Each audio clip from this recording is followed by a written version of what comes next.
ओम अज्ञानतिमिरान्धस्य ज्ञानाञ्जनशलाकया चक्षुरुमिलितं येन तस्मै श्रीगुरुवे नमः।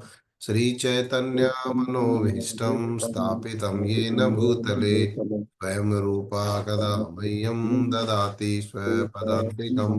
वन्देऽहं श्रीगुरो श्रीयुतपदकमलं श्रीगुरून् वैष्णवांश्च श्रीरूपं साग्रजातं सगणरघुनाथान्वितं तं सजीवं सावद्वैतं सावधूतं परिजनसहितं कृष्णचैतन्यदेवं श्रीराधा कृष्णपादान् सगण ललिता श्रीविशाखान्वितांश्च नमो विष्णुपादाय कृष्णपृष्ठाय भूतले श्रीमते भक्ति वेदांत स्वामिनिति नामिने नमस्ते सरस्वते देवे गौरवाणी प्रचारिणे निर्विशेष शून्यवादी पाश्चात्य देश तारिणे वाञ्छाकल्पतरुभ्यश्च कृपा सिन्धुभैव च पतितानां पावनेभ्यो वैष्णवेभ्यो नमो नमः।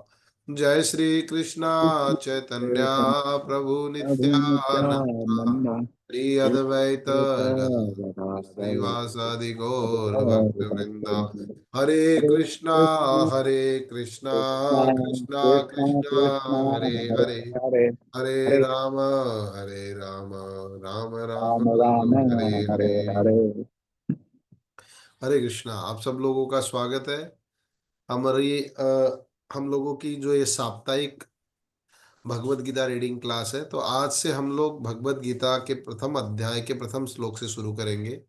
तो मैं स्क्रीन शेयर करता हूँ आप लोगों के लिए। जो रीडिंग करना चाहते हो प्लीज रेज हैंड कर दीजिए।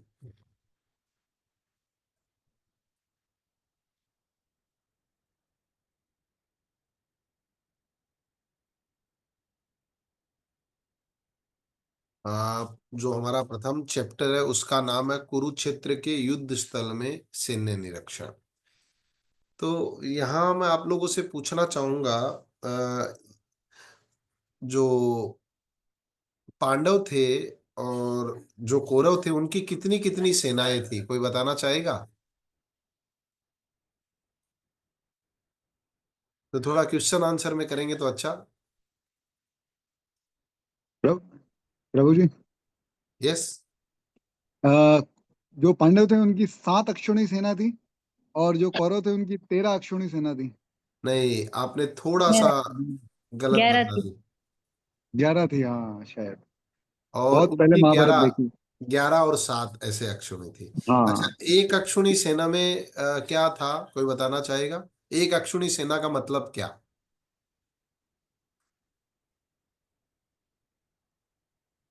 इसमें बताया जाता है एक अक्षुणी का मतलब यस गिरीश, हमारे वेंकटेश प्रभु कुछ बताना चाहेंगे। यस प्रभु जी। प्रभु जी हरे कृष्णा। मीटिंग लॉक्ड है। लोक्ड है? हाँ, मैं ज्वाइन नहीं कर पा रहा हूँ, पीयूष भी ज्वाइन नहीं कर पा रहा है। अच्छा। हाँ, कुछ मिनट, मैसेज आ रहा है, unable to host join the meeting, meeting ID is locked, host has locked the meeting. एक मिनट देखता हूँ दस मैं। 5 मिनट से हम ट्राई कर रहे हैं। एक मिनट चालू रखिए। बाकी लोगों ने तो ज्वाइन किया है प्रभु जी। हाँ, लेकिन हमारे में नहीं हो रहा है ज्वाइन। एक मिनट चालू ये रखिए। एरर आ रहा है, host has locked the meeting. ओ, गलती से लोक मीटिंग होया हुआ है। ओके, अभी अभी देखिए। हाँ, अभी मैं देखता हूँ प्रभु जी। वो गलती से लोक हो गया था लगता है। अब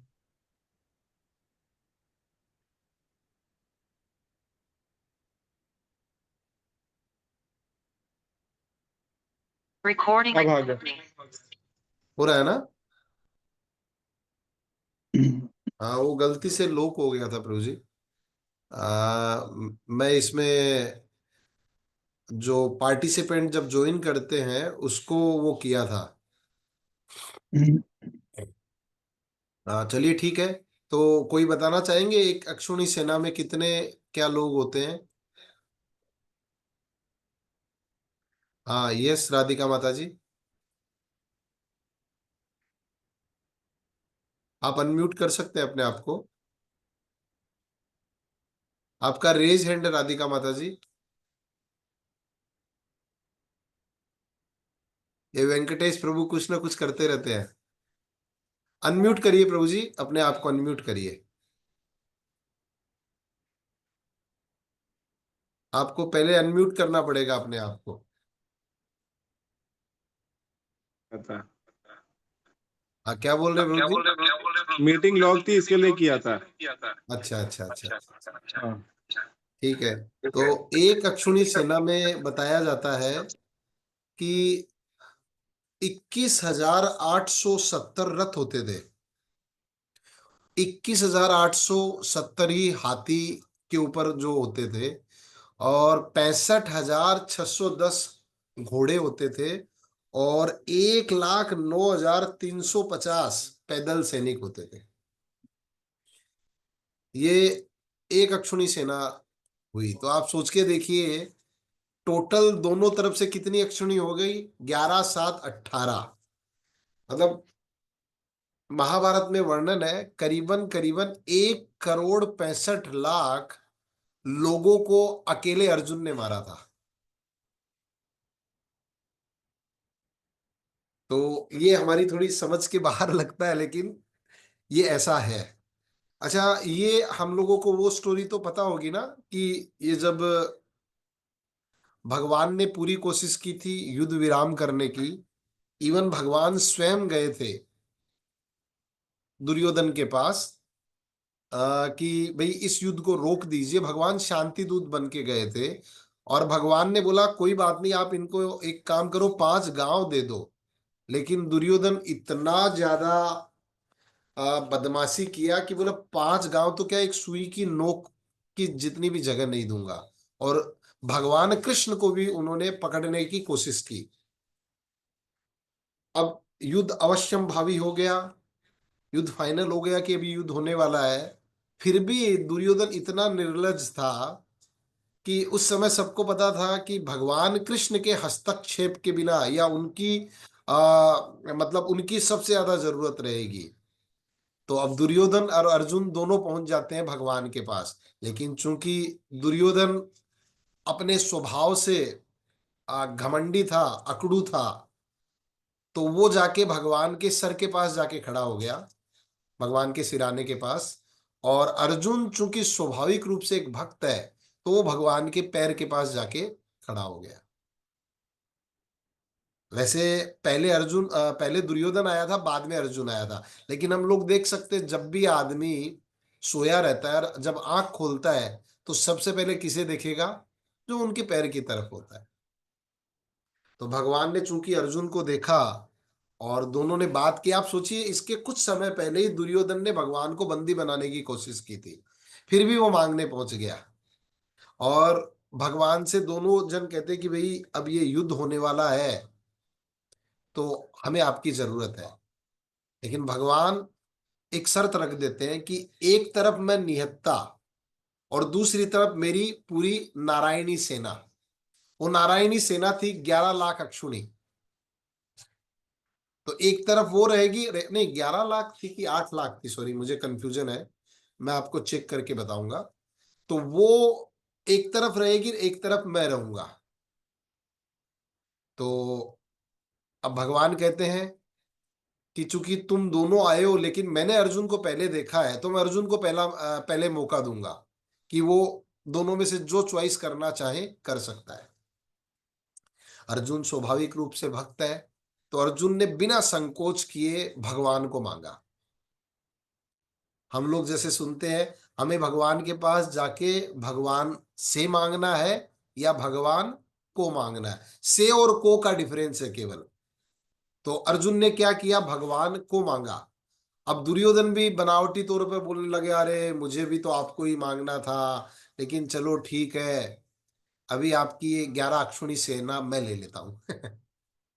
तो अब ये सारी चीज हो चुकी है, और अब युद्ध हो चुका। अब सीन देखिए, अब इस युद्ध के पहले इस युद्ध के पहले युधिष्ठिर अपने गुरु वर्ग से मिलने जाता है, स्पेशली भीष्म पितामह और द्रोणाचार्य, दोनों से मिलने जाता है। लेकिन जाने से पहले क्या करता है, अपने पूरा मुकुट उतार के रखता है, अपने सब आयुध और सब उतार के रख कर जाकर मिल के आता सम्मान के साथ। और हम जब भगवत गीता के दूसरे श्लोक में, तीसरे श्लोक में आएंगे तो हम दुर्योधन को देखेंगे कि वो किस तरह से अपने गुरु वर्ग के पास जाता है और बात करता है। अच्छा, कोई बताना चाहेगा इस भगवत गीता में टोटल श्लोक कितने हैं?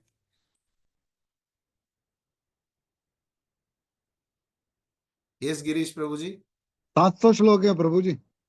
अच्छा, इसमें से भगवान ने कितने बोले हैं, अर्जुन ने कितने बोले हैं, और युधिष्ठिर ने कितने बोले हैं, और संजय ने कितने बोले हैं? यस गिरीश प्रभु जी, या वेंकटेश प्रभु एक आध आप बता दो। टॉपर टॉपर ही है। आपको अनम्यूट करना पड़ेगा, आप म्यूट है वेंकटेश प्रभु जी। अर्जुन ने 84 श्लोक बोले। अर्जुन ने 84 श्लोक बोले। 84 श्लोक। अच्छा, और कुछ बताना चाहेंगे या बस? कृष्ण ने 574 कृष्ण ने 574, ठीक है। और संजय ने 41 ओके। और एक श्लोक धृतराष्ट्र ने। अच्छा, ये परसेंटेज कितना हुआ, कोई बताना चाहेगा?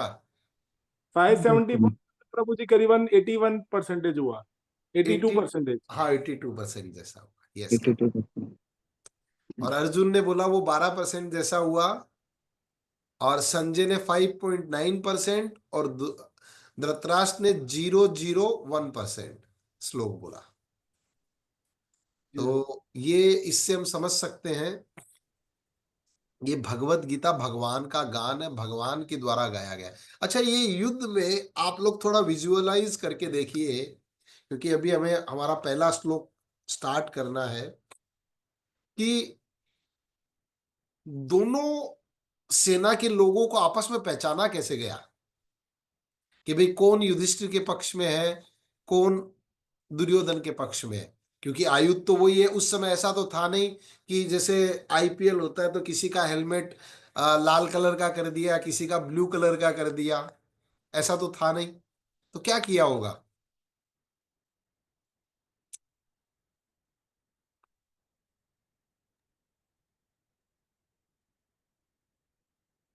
यस गिरीश प्रभु जी, वेंकटेश प्रभु जी। प्रभु जी ध्वज द्वारा पहचाना हो गया। है? ध्वज के द्वारा ध्वज, पहचाना है। हाँ ध्वज। तो ध्वज तो अब जब लड़ाई होगी तो ध्वज पकड़ेगा कि वो पकड़ के रखेगा? और दूसरा कोई तिलक का कोई होगा फर्क? ठीक है, आप वो कर रहे हैं। यस गिरीश प्रभु, आप कुछ? मैं यही कहने वाला था, एक तो ध्वज का रखा और दूसरा दूसरा ये कोई पोशाक अलग अलग कलर का किया होगा। नहीं, इसमें महाभारत में वर्णन है, युधिष्ठिर महाराज ने सूझबूझ दिखा के अपने जो सैनिक थे उन्हें कुछ संकेत बताए थे, जिस वो संकेत के थ्रू, और एक आभूषण, क्योंकि वस्त्र भी प्रैक्टिकल नहीं था, क्योंकि वस्त्र कवच से ढक जाता है। एक तो आभूषण को स्पेशल उनको बनवा के दिए थे अपने जो सैनिक थे, और संकेत, ये दोनों के द्वारा उन्होंने आइडेंटिफाई करवाया था। जैसे जनरली हम लोग सुनते हैं कि युधिष्ठिर महाराज जो है ऐसे मतलब बहुत साधारण थे, बहुत बुद्धिमान व्यक्ति थे, बहुत पराक्रमी थे। क्योंकि हम लोगों ने ये बी आर चोपड़ा की महाभारत देखी हुई है, तो उसमें युधिष्ठिर महाराज को जनरल बताया गया है, लेकिन ऐसा नहीं था। युधिष्ठिर महाराज बहुत ज्यादा साहसी व्यक्ति थे। अच्छा, एक चीज और, जैसे ये युद्ध होने वाला था तो उसके कुछ नियम भी बनाए गए थे, लेकिन वो नियम तब तक पालन हुए थे जब तक अभिमन्यु की मृत्यु नहीं हुई थी। जैसे ही अभिमन्यु की मृत्यु हुई, सारे नियम, क्योंकि कौरवों ने अभिमन्यु की मृत्यु के समय या उनको मारने में सारे नियमों को तोड़ दिया था। तो इसलिए बेसिक चीजें थोड़ी हमें पता रहनी चाहिए, इसके लिए मैंने आप लोगों से बात की। तो अभी हम लोग फर्स्ट श्लोक से स्टार्ट करते हैं। यस, गिरीश प्रभु ने हाथ उठाया था, तो गिरीश प्रभु पढ़ेंगे।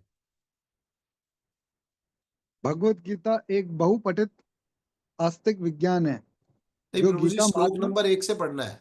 अच्छा, अब श्लोक भी पढ़ना है पर प्रभु जी वापस। यस यस, सबसे पहले। धृतराष्ट्र उवाच धर्म क्षेत्रे कुरुक्षेत्रे संवेता युयुत्सव मामकाः पांडवाश्चैव किम कुर्वत संजय। शब्दार्थ। धृतरा- धृतराष्ट्र ने कहा, हे संजय, धर्म भूमि कुरुक्षेत्र में नहीं युद्ध प्रभु की। जी, हमें ये शब्दार्थ भी जरूर पढ़ने अच्छा, चाहिए। शब्दार्थ। धृतराष्ट्र उवाच, राजा धृतराष्ट्र ने कहा, धर्म क्षेत्र, धर्म भूमि तीर्थ स्थल में, कुरुक्षेत्र, कुरुक्षेत्र नामक स्थान में, संवेता, एकत्र, युयुत्सव, युद्ध करने की इच्छा से, मामका, मेरे पक्ष, पुत्रों, पांडवा, पांडु के पुत्रों ने, च, तथा, एव, निश्चय ही, किम, क्या, अकुर्वत, किया, संजय, हे संजय। धृतराष्ट्र ने कहा, हे संजय, धर्म भूमि कुरुक्षेत्र में युद्ध की इच्छा से एकत्र हुए मेरे तथा पांडु के पुत्रों ने क्या किया। तात्पर्य, भगवत गीता एक बहुपठित अस्तित्व विज्ञान है जो गीता आस्तिक विज्ञान है, आस्तिक विज्ञान है। आस्तिक आस्तिक विज्ञान है जो गीता महात्म में सार रूप में दिया हुआ है। इसमें यह उल्लेख है कि मनुष्य को चाहिए कि वह श्री कृष्ण के भक्त की सहायता से संवीक्षण करते हुए भगवत गीता का अध्ययन करें और स्वार्थ प्रेरित व्याख्याओं के बिना उसे समझने का प्रयास करें। अर्जुन ने जिस प्रकार से साक्षात भगवान कृष्ण से गीता सुनी और उनका उपदेश ग्रहण किया, इस प्रकार की स्पष्ट अनुभूति का उदाहरण भगवत गीता में ही है। यदि उसी गुरु परंपरा से निजी स्वार्थ से प्रेरित हुए बिना किसी को भगवत गीता समझने का सौभाग्य प्राप्त हो, तो वह समस्त वैदिक ज्ञान तथा विश्व के समस्त शास्त्रों के अध्ययन को पीछे छोड़ देता है। पाठक को भगवत गीता में न केवल अन्य शास्त्रों की सारी बातें मिलेगी, अपितु ऐसी भी बातें मिलेगी जो अन्यत्र कहीं उपलब्ध नहीं है। यही गीता का विशिष्ट मानदंड है। स्वयं भगवान श्री कृष्ण द्वारा साक्षात उच्चरित होने के कारण यह पूर्ण आस्तिक विज्ञान है। देखिए, यहाँ दो तीन बातें स्पेशल प्रभुपाद जी ने कही है। एक तो श्री कृष्ण की भक्त की सहायता से, क्योंकि चूंकि हमारे पास भगवान कृष्ण स्वयं तो नहीं आएंगे, तो हमें भगवान के भक्तों के सहायता से, उनके संरक्षण में रहते हुए भगवत गीता का अध्ययन करना चाहिए। और स्वार्थ प्रेरित व्याख्या है, जैसे हम लोग देखेंगे भगवत गीता करीबन करीबन 180 एडिशन उपलब्ध है, 180।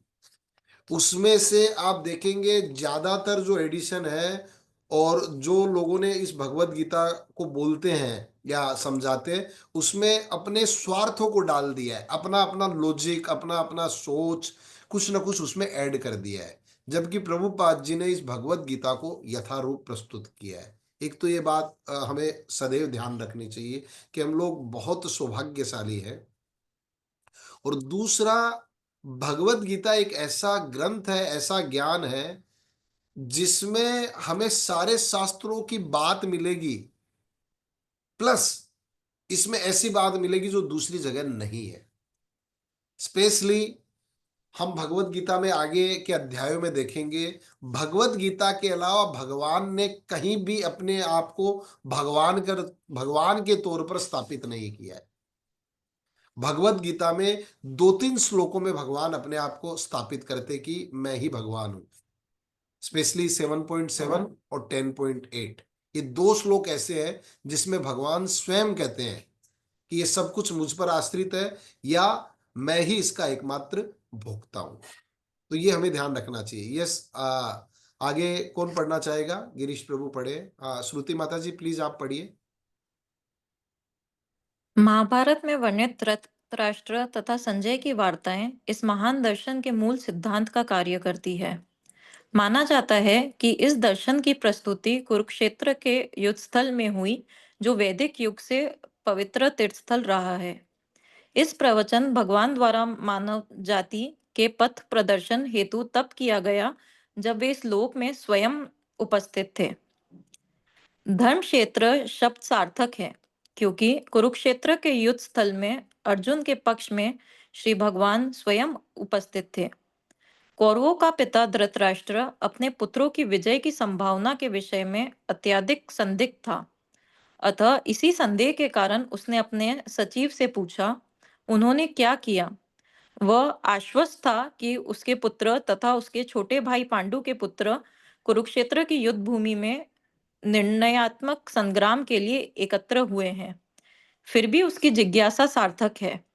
वह नहीं चाहता था कि भाइयों में कोई समझौता हो। अतः वह युद्ध भूमि में अपने पुत्रों की नियति भाग्य भावी के विषय में आश्वस्त होना चाह रहा था। चूंकि इस युद्ध को कुरुक्षेत्र में लड़ा जाना था, जिसका उल्लेख वेदों में स्वर्ग के निवासियों के लिए भी तीर्थस्थल के रूप में हुआ है, अतः धृतराष्ट्र अत्यंत भयभीत था कि इस पवित्र स्थल का युद्ध के परिणाम पर न जाने कैसा प्रभाव पड़े। उसे भली भांति ज्ञात था कि इसका प्रभाव अर्जुन तथा पांडु के अन्य पुत्रों पर अत्यंत अनुकूल पड़ेगा, क्योंकि स्वभाव से वे सभी पुण्यात्मा थे। संजय श्री व्यास का शिष्य था, अतः उनकी कृपा से संजय धृतराष्ट्र के कक्ष में बैठे बैठे कुरुक्षेत्र के युद्ध स्थल का दर्शन कर सकता था। इसलिए धृतराष्ट्र ने उससे युद्ध स्थल की स्थिति के विषय में पूछा। देखिए यहाँ पे भी बड़ा एक बढ़िया बात बताई जा रही है। सबसे पहले तो धृतराष्ट्र को 2 बार शोक हुआ। कब कब कोई बताना चाहेगा?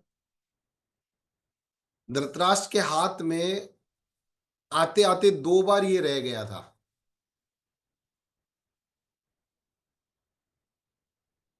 सबसे पहले जब धृतराष्ट्र चूंकि पांडु महाराज के बड़े भाई हैं, तो अकॉर्डिंग टू वैदिक सिस्टम उन्हें राजा बनाना चाहिए था, लेकिन उनका अंधापन उसके बीच में बाधा आ गया था। और ये बात पांडु महाराज को पता थी कि मेरा बड़ा भाई राजा बनना चाहता है। और पांडु महाराज इतने क्या बोलेंगे, भाई के प्रेम में इतने परिपूर्ण थे कि वो इसीलिए लगभग महीने में, जैसे बोलते ना, 20 दिन आउट ऑफ द स्टेशन रहते थे, घर पे नहीं रहते थे। तो उनकी अनुपस्थिति में धृतराष्ट्र को राजा बनाया जाता था। और इसी चक्कर में एक बार चूंकि वो अपनी पत्नी के साथ भ्रमण कर रहे थे और गलती से एक ऋषि की हत्या हो जाती है और उन्हें श्राप मिल जाता है। और श्राप के कारण उन्हें जंगल में रहना पड़ता है। वो जंगल चले जाते हैं श्राप की वजह से। और श्राप इस तरह का रहता है कि अब उन्हें कोई भी संतान नहीं हो सकती है, क्योंकि वो जैसे ही अपनी पत्नी के समीप जाएंगे उनकी मृत्यु हो जाएगी। ऐसा उन्हें श्राप मिलता है उस ऋषि के द्वारा। लेकिन चूंकि कुंती महारानी एक मंत्र जानती थी कि उस मंत्र की सहायता से उन्हें पुत्र प्राप्त हो सकता था, तो उन्होंने पहले 3 पुत्र प्राप्त किए। सूर्य यमराज से युधिष्ठिर महाराज, पवन देव से भीम, और इंद्रदेव से अर्जुन। फिर उन्होंने वही मंत्र अपनी जो क्या बोलेंगे, पांडु महाराज की दूसरी पत्नी थी माद्री, उसे सिखाया। उनसे अश्वनी कुमार आए, उनसे नकुल और सहदेव, ये 2 पुत्र हुए। तो दूसरी बार अब गर्भवती थी क्या बोलते हैं, गांधारी। तो अब धृतराष्ट्र के मन में हुआ कि अब तो उनके तो बच्चा हो नहीं सकता, तो मेरा जो बच्चा होगा वो राजा बनेगा। चलो, मैं तो राजा नहीं बन पाया पूर्णकालिक, क्योंकि हमारा एक स्वभाव होता है कि हमें जो भी मिलता है हम उससे सेटिस्फाई नहीं होते, हमें उससे ज्यादा कुछ ना कुछ चाहिए होता है। इसका सिंपल एग्जांपल हम लोग देख सकते हैं। हम जब ट्रेन में जाते हैं और हमारी सीट कंफर्म नहीं होती है, तो हमें क्या लगता है, कोई यार बैठने की भी जगह मिल जाए तो अच्छा हो जाए। एटलीस्ट बैठने की जगह मिल जाती तो हमें लगता है थोड़ा आराम से बैठ जाए तो अच्छा। आराम से बैठ जाते तो हमें क्या लगता है, थोड़ा यार लेटने, हम सेटिस्फाई नहीं होते हैं। वैसे ही युधिष्ठिर धृतराष्ट्र सेटिस्फाई नहीं था। उन्हें महीने में 20 दिन राजा बनाया जाता था, लेकिन उनको कभी भी खुशी नहीं, उनको पूर्णकालिक राजा बनना था। तो अब दूसरी बार क्या हुआ कि जैसे ही गांधारी गर्भवती थी तो उन्हें लगा कि अब मेरा बेटा राजा बनेगा। लेकिन देवताओं की कृपा से अब पांडु महाराज के पुत्र हो गए थे धृतराष्ट्र, दुर्योधन से बड़े। तो अब उनका मन और टूट गया। और दूसरा इसमें एक महत्वपूर्ण बात है, हम लोग देखते हैं यहाँ पर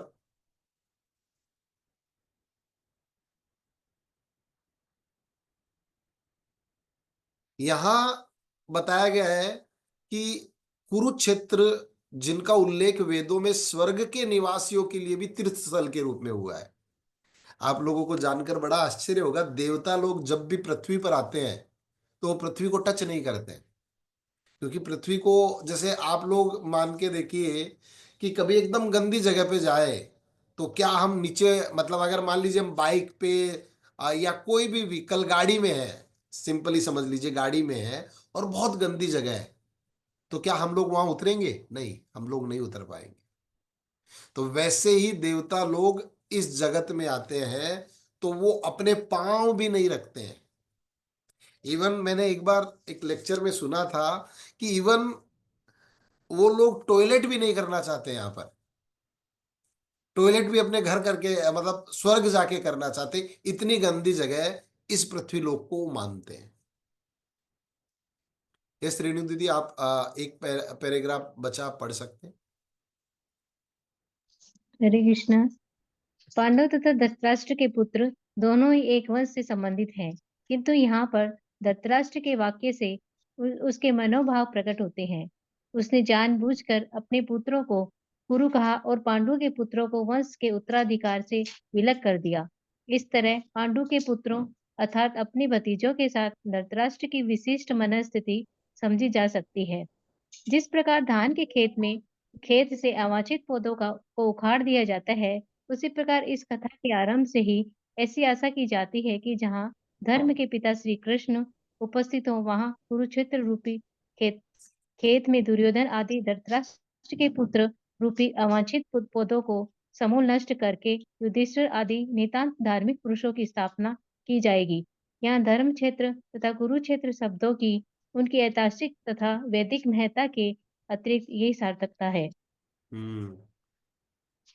धृतराष्ट्र की मनोवृत्ति, जैसे हम लोगों ने ये सुना भी है कि जो व्यक्ति के अंग में किसी भी तरह की कमी होती है, जनरली मतलब ये आप उसे वेद वाक्य या मतलब मतलब जनरली उन लोगों की जो मनस्थिति होती है, जो बुद्धि होती है, जनरली दुर्बुद्धि होती है।